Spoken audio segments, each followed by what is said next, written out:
We were just having a bit of a laugh before we hit the on button because it's been quite an adventure making this happen, hasn't it? Yes, it sure has. And I'm a Luddite of the first order when it comes to anything technical, and I prove that I'm the king of Luddites now, which is not a proud thing to be, but in fact, that's what I am. I am. Well, I'll just let our viewers in on this. We did start this journey last year, and here we Yes. are in 2024, and you see, all good things come to those who wait. And look, I've done a little bit of maths whilst I was waiting for this to happen. And it turns out for you, 60 years in showbiz. Now, if that is not cause for celebration, I'm quite certain I don't know what is. So yes, it's 60 years in the business. My God, I feel 110 years old. We know where you are, in the 70s, Yes. and I don't believe a Yes. word of that. Clearly, you've got a filter running now. That's why. Gordon, Yes, sure. you were just over 18 when you landed your first role, which was in Canada, where you were born, and it was on stage in A Midsummer's Night Dream. Is that correct? At McGill University, yes. I played Peter Quince. I was 18. And from that moment on, I knew, and it wasn't just playing Peter Quince, I knew that this is what I had to be, an actor. And the following season, I went to Stratford, who at the time, Michael Langham was one of the most revered directors of Shakespeare, Paul Scofield, Olivier Guinness. He directed all of them. Mm-hmm. And I auditioned for him, and I got the job. And I spent the next year being an apprentice, 1965. And it was my school. I learned so much about everything, about theater backstage. It was a great theater. Tanya Moisevich and Deroyan Guthrie designed it, best playwright in the business, of course. And I could not have done a luckier thing. Luck, as you know, plays a huge part in everybody's career in this business, everybody's life probably. But I was very, very, very lucky to be asked to be an apprentice that year. Came back about 8 years later to do a beautiful play called A Month in the Country, Turgenev. And then the next season, a man called Robin Phillips was the incoming artistic director. He wisely decided to just look at Canada. He crossed the country, spent time with the company as it was. Robin took a rather unpleasant, rather obsessive fancy to me, and I wasn't cooperative, so I didn't make it into his company. It turned out that became, if you were a good-looking young actor, he would fancy you, and sex with him was the condition of employment. This may be TMI, and I'm sorry, but it's the fact of, so that was it for Stratford for me. I'm hearing what you're saying. That was your Me It's Too just, moment, wasn't it? I'm not about to prostitute myself. I never have, I never will, because I have to look at myself to shave in the morning. And I thought, you're going to be out on that great stage designed by these giants of the theater, the best playwright a lot that we have. And you're going to say to yourself, I'm out here because I diddled the artistic director. The Me movement, or the Me Too movement, but it was 40 years and it was gay, and it was 40 years earlier than before it finally happened. But it was revolting. I learned a huge amount. He was a very good, very talented director, sadly, of women mostly. But he was just this monster. And the three men who were understudying me that year, two of whom were married, all came back because they cooperated. You learn your self-worth, don't you, when you say no to something like that? And you realize then that the power is actually in your hands. But you know what? Sometimes you just have to draw the line and say no. That's exactly what I did. And I don't regretted it for one moment, I have to say. No. I've been very lucky, but not one moment. You said in an interview that you didn't find acting found you, because you'd originally thought maybe you might be a lawyer or perhaps an architect. So how did acting find you? In Montreal, there wasn't much English-speaking theater. There was a lot of French-speaking theater. there was very little English-speaking television. I don't know what it was. I don't know. I don't know how I found it or it found me. I just know that I was incredibly lucky because I don't know how many people wind up doing what. First of all, how many people have a passion for a job, which I don't think that many people do. All actors, if they're the real deal, do have that passion. The way I suspect all first-rate doctors have a real passion. They're not all in it for the mountains of money they make. Actors, as a rule, don't make mountains of money either. So it's I don't know, Craig. I can't really say why. I just know that I got at 18, very young. I Mhm. knew I wasn't going to be a bad alcoholic teacher or an inadequate lawyer or anything. I was going to be an actor. And with the blessing of Michael Langham, when I finished my audition for him, he said, "Hmm, very good. Excellent." I thought, well, God has spoken. Really and truly. And ever since when I've had things, oh, I don't think I can do this job. I can't.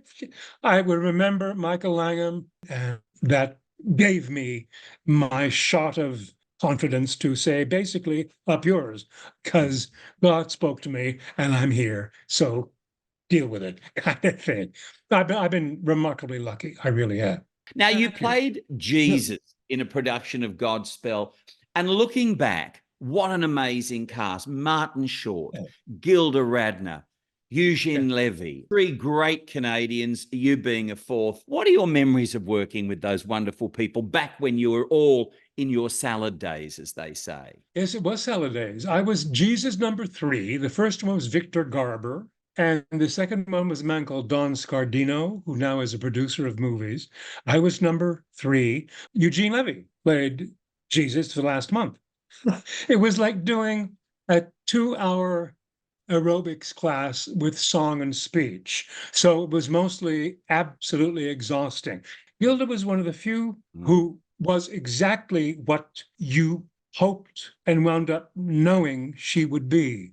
You look at Gilda, and I think anybody who ever saw her, you know that this woman is adorable, deeply adorable. She's bright as hell. She's genuinely funny. She's inventive. The talent coming out of her like glow. And the same thing with Linda Evans. Linda is, you look at her, and I've been asked to describe her as she really is like the sun coming up. And those two are the only two people I've met in the whole business in 60 years. They both shared the same thing. Lucky, lucky me, really, to have worked with both of them. Linda was magic. They all were, all of them, whole cast. There, I have an autograph doll that Gilda bought. In this case, it was a little doll shaped like the Jesus figure with the T-shirt and all that stuff. And you on the back of the doll, the cast signed it. And there's Mm. Gilda, not being pushy. She just, I think one of the arms, she put her to wonderful Gordon with much love from Gilda. Well, that is a bit like Michael Langham saying, very good, excellent, because much love Gilda is what she inspired and what we all felt and what she exuded. So that's about as close as I ever got to hearing or feeling. It's my very, very lucky, very strong memory. Mm. I'm lucky to have had such sensational times in my career. Very. Now, another star that you adored working with, so I understand it, Kermit the Frog. And that was the Frog Prince that you made back in 1971, a TV special. What was it like up close and personal with Kermit? That was probably the most wonderful job I ever had in 60 years. It took, we the whole batch of Jim Henson and his Muppeteers, they were an extraordinary group. And I remember it's we recorded all the music and all the sound, and I was disappointed that I wasn't allowed to be Prince Robin the Brave when he was a frog. One of his brilliant Muppeteer voice people did it, and I thought, come on, but I wasn't allowed to. Anyway, They recorded, I had one song. They call me Sir Robin the Brave, and history one day will rave. I'm valiant and daring and noble of caring, courageous and gallant, a mountain of talent. No wonder folks curtsy and rave. I'm Robin, Sir Robin the Brave. At 3:45 in the morning is the last song we recorded. God, I don't know. I was 26 at the time. And it was, there's a scene at the end where Princess Melora, a lovely actress called Trudy Young, and I are the only human beings in the whole thing. And down below the wall, there's Jim Henson, and there's Kermit right here. And Kermit's become my friend, literally. And I'm stroking, thinking, and there's Henson, this genius individual down there doing, it was the most extraordinary conglomeration of stunning gift and inventive storytelling. And it was pure bliss. I've never worked on a happier set ever. And I've worked on some very happy sets. That was the best one. That was the best time I ever had. And those tuning in from Canada right now, I'm sure, Gordon, are going to remember you from a series that was an afternoon drama series in the late 70s that was called High Hopes, which I think was your first ongoing TV role. Is that right? Yes, it was the first. It was a soap opera. And it was I think, the very first one we ever did in Canada. I think I played a high school student, or a very, very, very, very early university student. And I think I was 32 at the time. I was asinine. But that was my first work doing the very stressful job of soap opera acting. So the next up, Gordon, after High Hopes, you moved to the US and you starred in a series called Ryan's Hope, which I think was around about 1981. Ryan's Hope was an ABC, American Broadcasting Corporation, ABC TV network soap opera. I played an Egyptologist called Aristotle Benedict White. And some powers that be figured out that maybe this guy actually can act. And I had a wonderful time, but I knew it wasn't going to last, and it didn't. However, the powers that be at ABC put me on to their, what they used to call, talent development program. So really, Ryan's Hope led directly in this kind of maze-like way to Dynasty, which of course just altered my life. I have to say, when you look at people who've played evil on screen over the years, Gordon, Adam Carrington embodied evil, and you had that delicious role for a full 7 years. You talk about being lucky. How lucky is that? Immensely lucky. Again, it is, the bad guys are invariably the best ones to play. By far, I had the best role, which I had. There's no question about that. And I had a blissful time. Now, Gordon, take me back to your Dynasty audition, because you had to audition opposite Joan Collins, and she initially thought that you were, well, a little too old to play her son. Approaching the soundstage, the door opened, and there emerged Joan, looking $1 million. And hello, Mr. Collins, I'm Gordon Thomson. Oh, yes, you have to play the part of my son. It's ridiculous, darling. You're much too old. It's very unusual for one of the biggest stars on an incredibly star-spangled show to agree to do a screen test with a completely unknown newcomer, which was me. Well, she did. And I'm not sure why she did it. I'm glad she did it, because I think she realized in the course of the scene, which was a very difficult scene in terms of the traps it laid for really poor actors. You could fall into so many ditches of all kinds of sentimentality and awful crap. And I didn't. And I think she figured, he can act, all right, kind of thing. And it's so I got the job. And she was delicious for me to work with. We really, really got along very well. In person, she kind of developed a sort of an ardor for you, or this kind of protective thing, didn't she? About, I don't know, maybe 6 months before we finished the last season, she said to me, Gordon, darling, I have feelings for you that are far from maternal. I was astonished, and I mean, this woman, Warren Beatty, wanted to marry her. She had some of the best looking men and had a lovely time doing it. And she was attracted to me. Wow. But you think about what happened to your character, Adam. I mean, I'm thinking back, of course, Adam had been kidnapped as a baby, and turns out some woman in Montana had taken you in, and then it was a silver rattle that kind of confirmed it all, that you were Blake and Alexis's son. So I got to say, it was quite an amazing backstory, wasn't it? At my first scene that I ever shot on Dynasty was with a wonderful character actress. Her name was Lorene Tuttle, but she's the kind of face that I thought, ooh. And I think it was her last television job. If you want to see her more in action, she plays the woman who hires Marilyn Monroe to babysit in something called Don't Bother to Knock. And she was in things like Psycho, and she had an enormous career, didn't she? Yes. And she was such a treat to work with. She really was. It remains my favorite scene of the entire 7 years because of her. And when she asked me to search in one of her drawers and to find the silver rattle and look into the mirror and say this after me, I am Adam Carrington. It was a wonderful introductory scene. I had a fabulous time with it. Now, talking about Adam Carrington and just how evil you were, newspapers around the world really just poured on the love for you, just with regard to your performances being truly wicked. In fact, one labeled you this, and I've got the quote here. It says, one of the most truly imaginative, despicable villains on TV. Another said, the scum of the crop of those dastardly soap opera villains. You could only lap that up as an actor, couldn't you?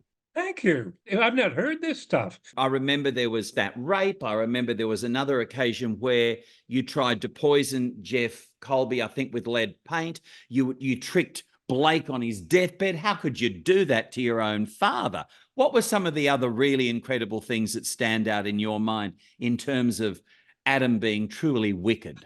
I do remember the poison paint.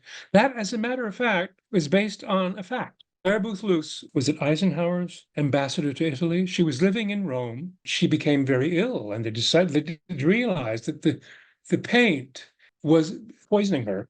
And some really perverted writer decided Adam should probably try to kill Jeff Colby by painting his office with poison paint. But that's how warped some writers can be, and that's how warped some actors can be. I loved doing that. Loved it. Well, they say the truth is stranger than fiction. Look, you talked about Linda Evans a little earlier, and I'm with you on that. I've had the great joy of interviewing her, Gordon, and I just adore her, and you've pointed out that you do very much. Tell me about the Linda that you got to know. I mean, what was she like as a person? She was honestly, truly, nobody would meet Linda ever, unless she were Joan, and have a negative reaction.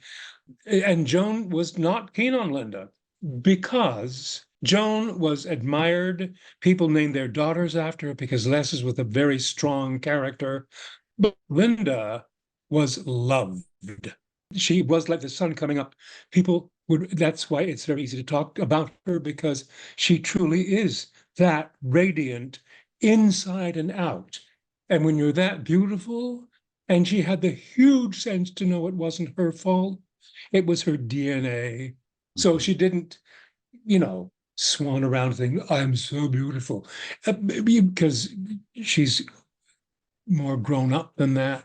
And Joan is a wonderful actor. I mean, she really is. People forget, because she saw this part and had been turned down by a couple of people at this point. And Joan, being classically trained, thought, oh, yeah. She was wonderful as Alexis. They wrote very well for her, and she took it to pieces and put it back together again. Every single performance, she was wonderful. They gave Linda those enormous shoulders to put on. Linda's very athletic with bra, But at one point, she had to actually turn sideways to go through a door because her shoulders were so long. But stardom just sort of effortlessly exuded from her. What about John Forsythe? Did you enjoy working with John? I've never met a sounder professional. He was, without question, the leader on the set. And nobody was ever late because John was never late. Nobody was ever unprepared because John was never unprepared. John was always there for off-camera lines. If he was there, everybody was there for off-camera lines. It's just fact of being professional and a gentleman. That's being an apprentice in this business is all about. You learn from people like John Forsythe. I remember Linda Evans telling me how much she adored John Forsythe because they went back to those bachelor father days. But Gordon, I was stunned to hear Joan Collins brand John a misogynist and an egomaniac, claiming that he didn't like sharing the spotlight. And yet that is completely at odds with what everybody else had to say about John Forsythe. John was a misogynistic prick. I said, no, Joan. Joan had always wanted to be a star, but with Alexis, she became the star, the huge star, world-sized star she'd always wanted to be. And she let Alexis inform some of her behavior, some of the way she behaved in public. In her defense, I have to say, John was not keen on Joan either. I think there was something called the People's Choice Award. We won, and whoever was giving it gave it to Joan because Joan was the nearest person this person met on the stage. And Joan accepted it and swung around saying, oh, no, here's to the leader of us all, to John. And he said, no, no, no, no. He turned to, and I thought, that's telling. Tell me about Rock Hudson, because a true Hollywood legend. Of course, he guest starred famously on Dynasty. Linda Evans's love interest, of course, the father of Heather Locklear as Sammy Joe. And he was unwell at the time. What are your observations of that period, Gordon? Esther Shapiro, who co-invented with her husband Richard, co-invented Dynasty, went to meet him in Paris. He was in Paris because the Pasteur Institute had approved treatments for AIDS that had not been approved in America. And that's why he was there, because he was extremely ill with AIDS. And when she sat across from him in Paris and offered him the job, she didn't see him as he was at the time. She saw this enormously handsome, tall movie star that she'd worshipped for decades, which one does understand. But I'll tell you, our makeup artist, wonderful man called Jack Freeman, Jack had worked with Rock, I think, on McCabe and Mrs. Miller. With Rock had Susan St. James. And at the time, Rock's makeup took 10 minutes. Goodbye. It took him an hour and a half to try and make Rock look like he used to. And of course, he couldn't. I was knocked out of it with his courage when he not only outed himself, but he also outed himself as a gay man who had AIDS. Rock actually had been to the White House to meet with Ron and Nancy Reagan. There's a guest book thing. They describe Rock as our very dear friend and colleague. Well, they took out very dear and colleague, our friend. They wanted to keep their distance from him because somehow in their minds, he was tainted because of AIDS. And AIDS had never crossed the president's lips. People had no idea about AIDS, and there was that kiss with Linda Evans, which we now know really wasn't a kiss, but you were right in the middle of all of that hysteria. What is going to happen to Linda Evans? What about the makeup artist who put Rock's makeup on? Was he going to expire because of HIV/AIDS? It was a moment in time where we had no idea, and Elizabeth Taylor brought such clarity to the situation, didn't she? I've never met anybody who worked with her who didn't adore her.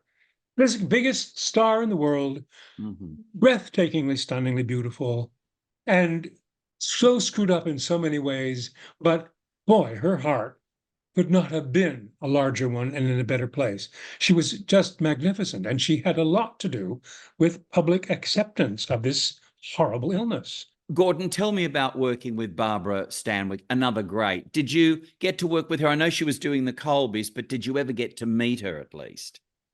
I did meet, yes, definitely. Because I did a few shows of the Colbys myself.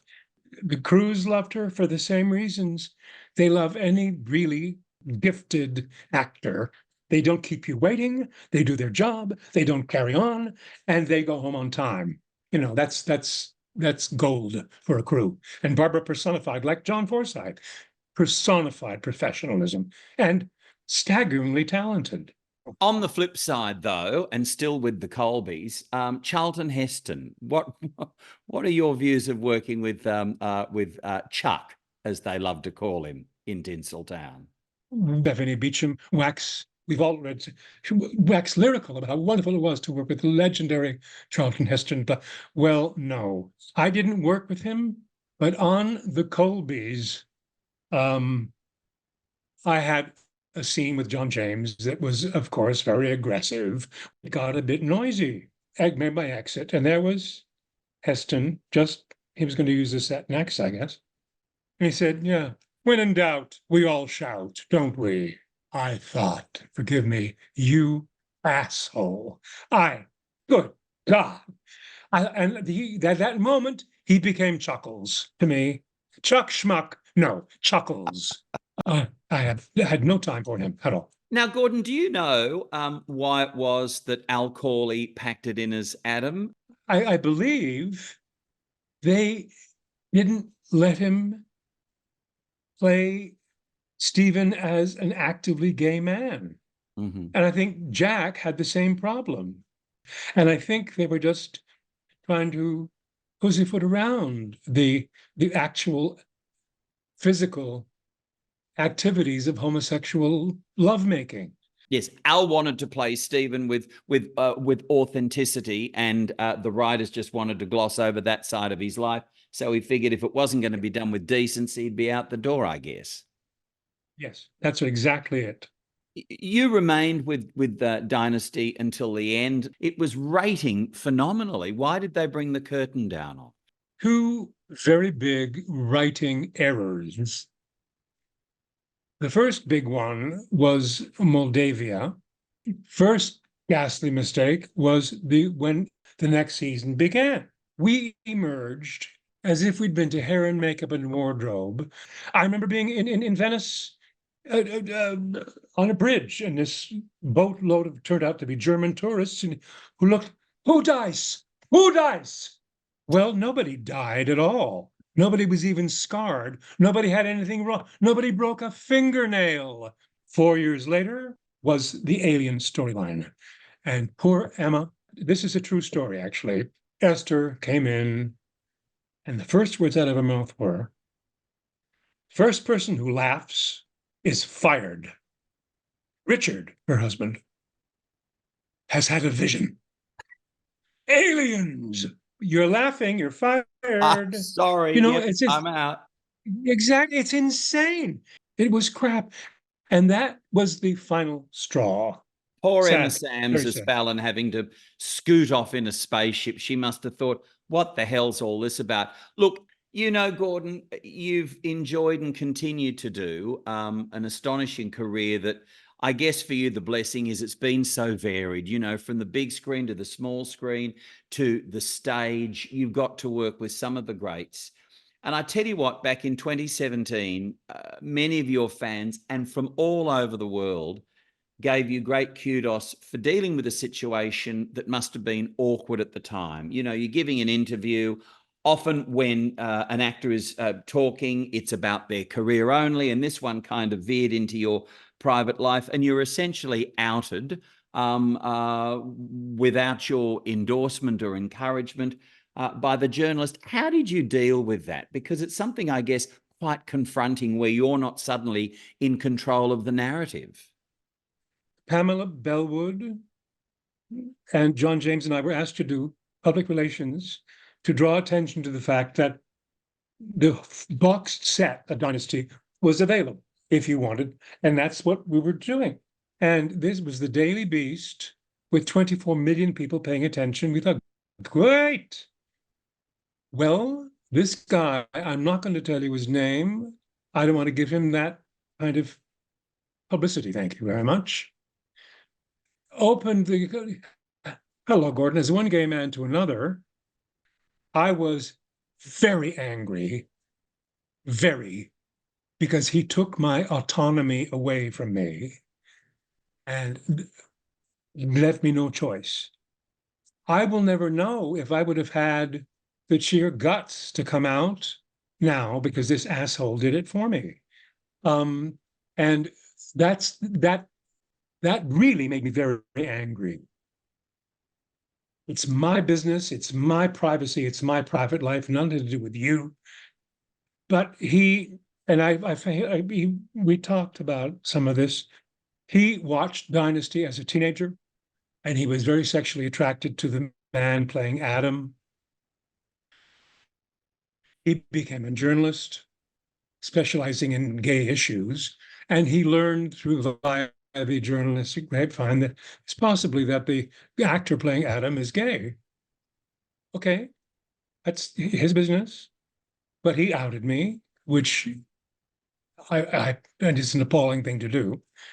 And at the end of the interview, he asked me out. Oh, you're kidding. No, he asked me out. And I was astonished that he did such a thing. I thought, I view that ignorant? The answer is yes. Because I think, I hope this is true. I mean, we keep hearing that it's easier to be gay out publicly, et cetera, and people are much more easygoing with it. That is certainly in most cities. But in Kenya, you can be beheaded if you're LGBTQ plus, whatever. I think it is easier.